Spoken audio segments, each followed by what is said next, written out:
Hey, good morning, everybody, and happy Friday. As normal Friday is, we have some No Red Ink. These are all review. For number one, I felt like you all need a little break right before spring break.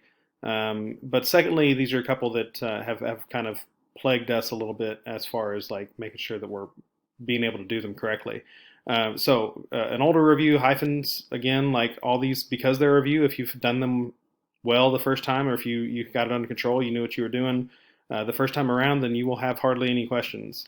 So you might have 3 or 4 questions, and it'll send you on to the next group. So hopefully you've got hyphens under control. But that one is going to be the review. And the next one is separating adjectives. That's the same one we did last week, and I'll show you an example of that just to remind you.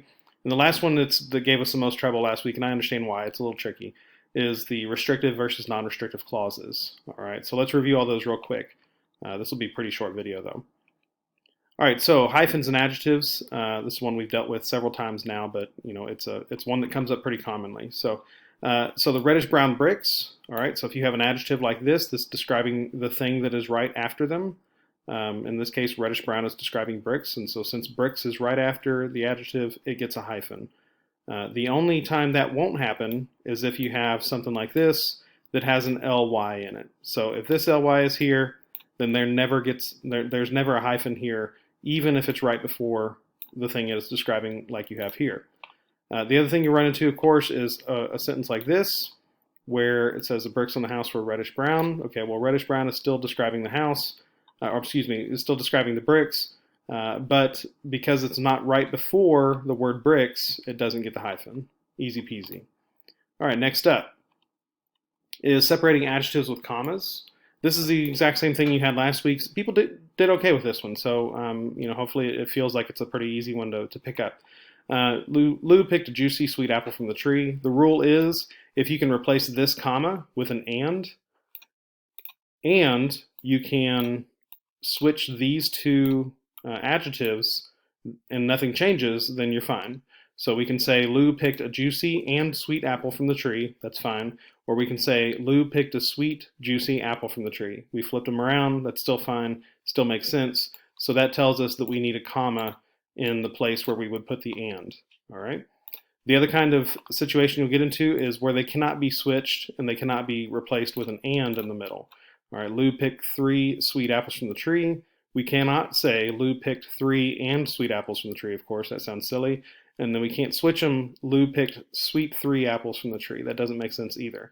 All right, so if both those rules apply, then yep, you get a comma. And if they don't apply, then you don't get a comma. Easy peasy.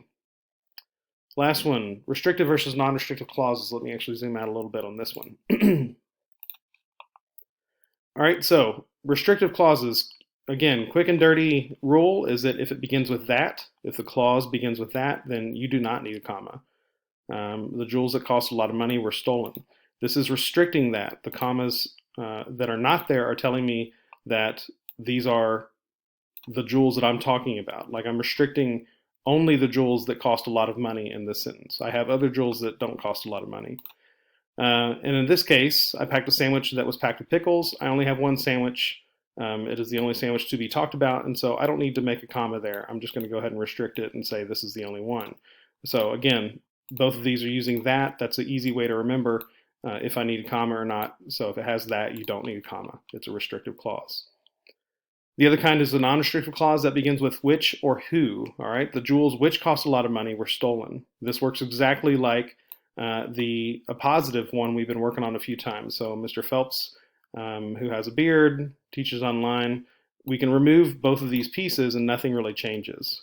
We know that in this case, all the jewels cost a lot of money because this is extra. This is just extra information, but all the jewels were stolen. Same thing here. We only have one English teacher, and that teacher teaches online. So this is extra information. It's not necessary to the sentence. Or at least to make the sentence make sense. And that means that it's a non-restrictive. So that means that I need commas. And again, the quick and easy way to remember that is if it starts with which or if it starts with who, then in either of those cases, then I want to have a comma on either side. Okay. You will see this similar to this sentence right here where you might have a who in this spot where the sentence just kind of ends. Of course, you don't need a comma at the end there, right? It's just right before sandwich. Okay, that's a trickier one. Again, as all these things go, use the tools you have in NoRedInk. When you get one wrong, read over that page. That tells you exactly what you did wrong and exactly how to fix it. And then if you start to get it under control, every time we review one of these things, then you get your 3 or 4 questions and you move on. All right, because you know how to do it and you've shown mastery. Okay, so assignments in NoRedInk, it'll open up at 8 a.m. Probably it's already after 8 a.m. if you're already watching this.